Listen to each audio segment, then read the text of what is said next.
Hey, so you want a new iPad? That's great. Let me ask you something though. Do you want to think about the future of computing and can the iPad replace a tablet and like what does the stylus do and blah, blah, blah, blah, blah, blah, blah, blah? No.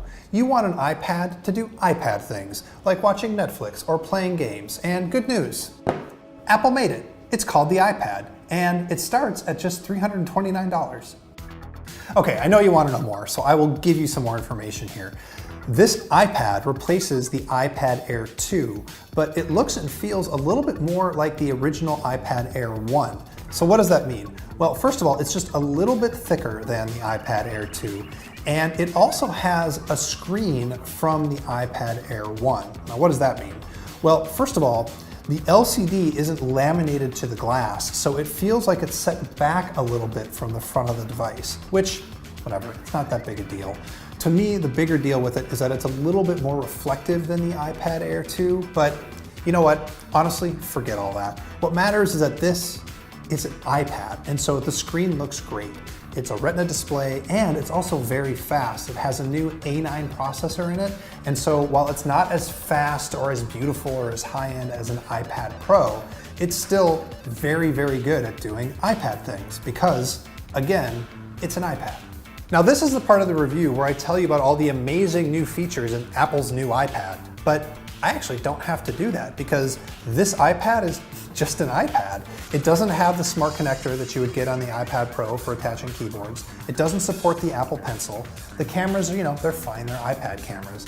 And that's not a knock on this thing at all because again, this starts at $329.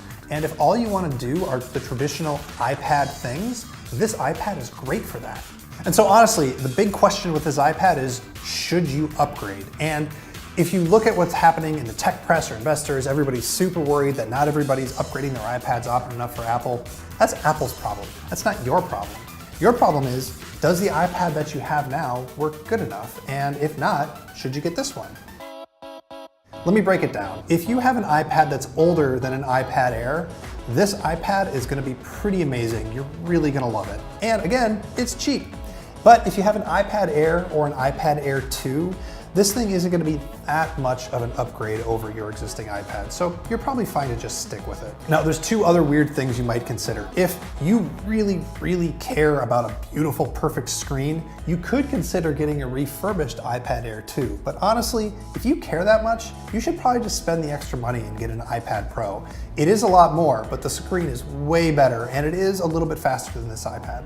I've been saying iPad a lot, and that's because this thing is called an iPad, but also because everybody knows what an iPad is. Everybody knows what they like to use an iPad for.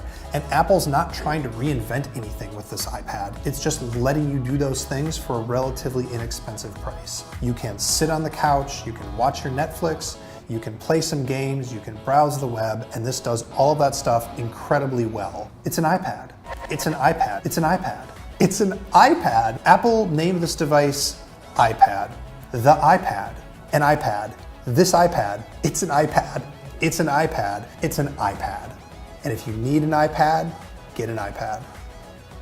I mean, if I have any notes, you say iPad a lot, but that's kind of... It's just an iPad.